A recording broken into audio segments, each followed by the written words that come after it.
you, guys. Week 1 continues with this game. I mean, this wasn't even a game. Not even a game. The reigning national champion Georgia Bulldogs roll over Oregon 49-3. Dan Lanning was the head coach that helped the Dogs defense hold opponents to 10 points per game last season. And this year the Dogs defense holds Oregon to 3 points. I mean, this was a clinic from start to finish for Georgia.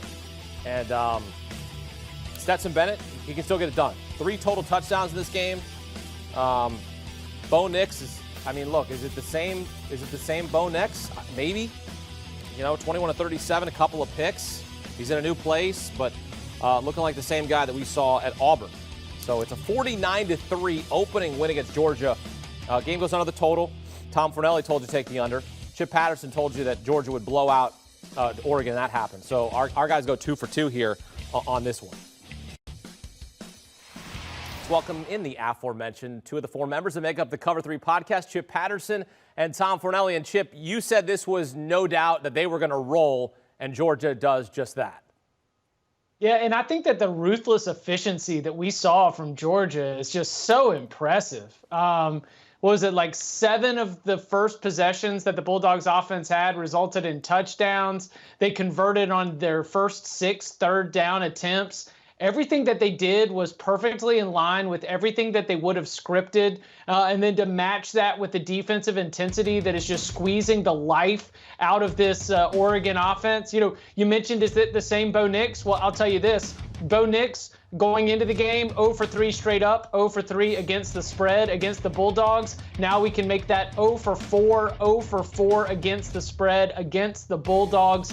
This outcome was never in doubt, and such an impressive showing from the reigning champions to come out and make that kind of statement right off the bat. I figured they would roll. I said it would be a 20-point win, and how wrong I was. It was a 46-point win.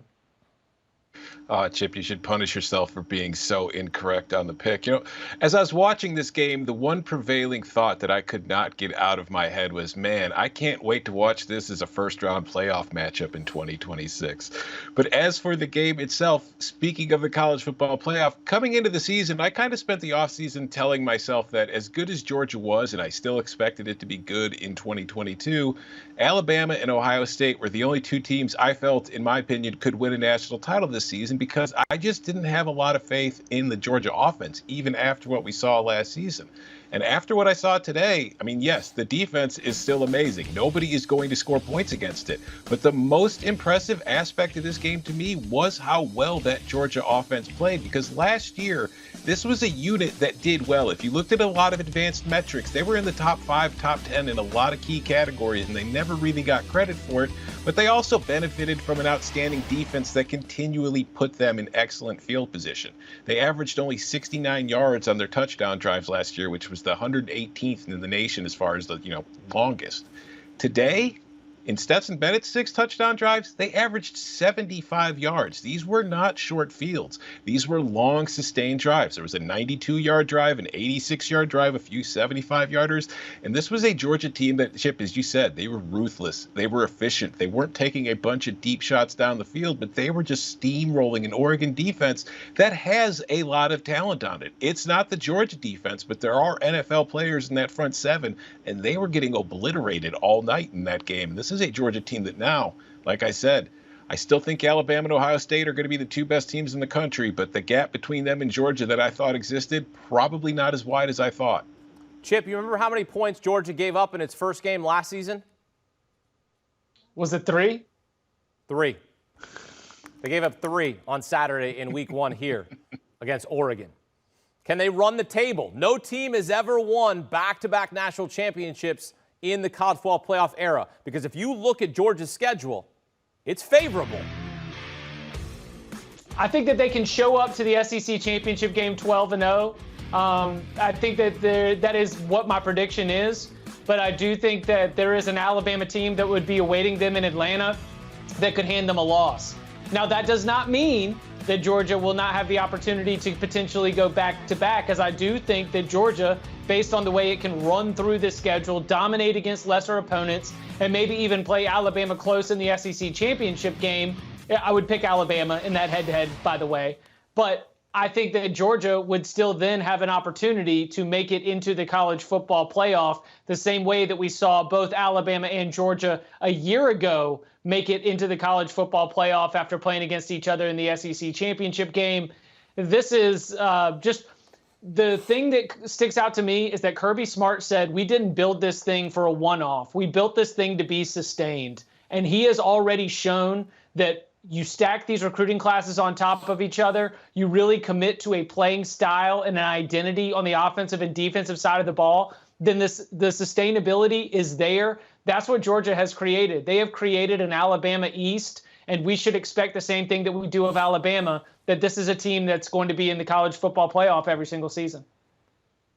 Listen, I'm on the record here. I've gotten a lot of rolled eyes and blank stares, but my prediction for the college football playoff this year is Alabama, Georgia, Ohio State, and Michigan. And the biggest reason I think that, Akeem, like you said, Georgia's schedule is not very difficult. This was supposed to be one of the most difficult games that they were going to play this year, and they cruised to a 46-point win. I do think that they'll return to Atlanta later in the year, and when they do, I think they'll be 12-0 facing a 12-0 Alabama team, and the loser will still reach the college football playoff. So, yeah, I think this is another excellent Georgia team. Like I said, the gap between them and the top two that I thought existed, it's not there. They're going to be in it. I still like Alabama. Like, I agree with you, Chip. Right now, I would pick Alabama to be in it. But again, I haven't seen Alabama play yet. From what I saw from Georgia today, it's a very good football team. Chip, you had said when we talked about Bo Nix that it was the same Bo Nix. Did you see any progress, or was it tough to really see any progress from him considering the defense he was facing?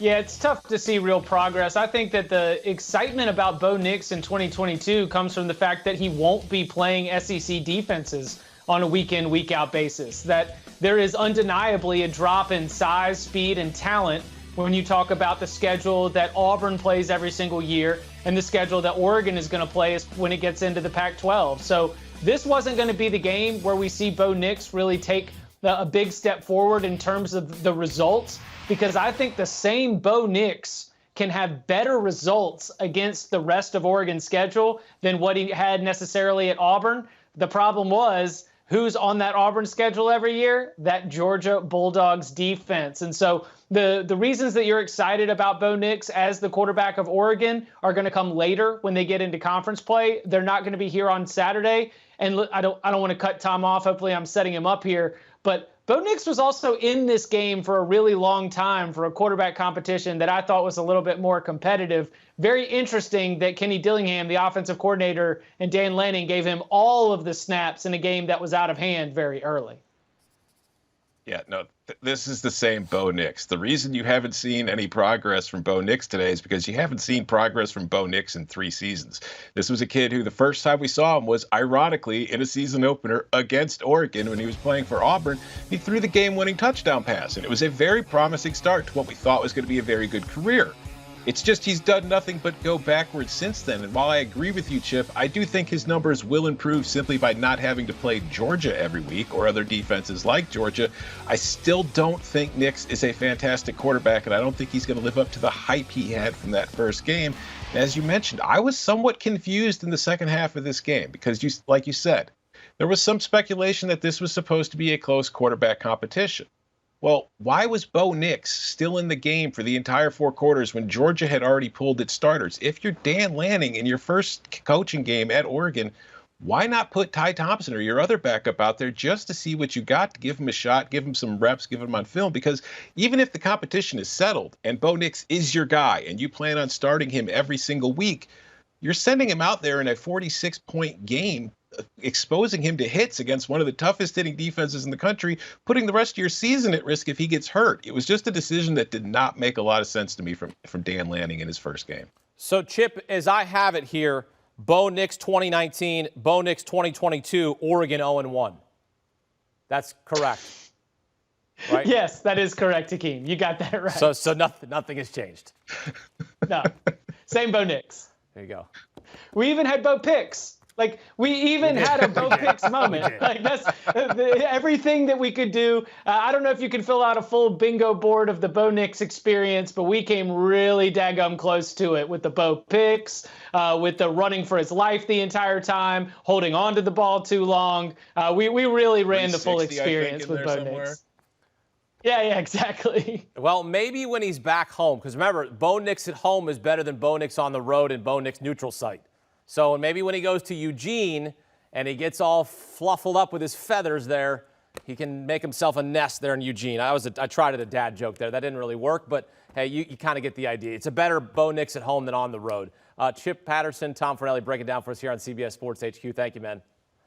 For all things college football, check out the Cover 3 podcast. Host Chip Patterson, joined by Tom Fornelli, Danny Cannell, and Bud Elliott, as they take you from National Signing Day to the National Championship with in-depth analysis. Every week during the season, you'll get picks against the spread. Loyal listeners will tell you it's one of the best podcasts on the market. You can also watch on YouTube.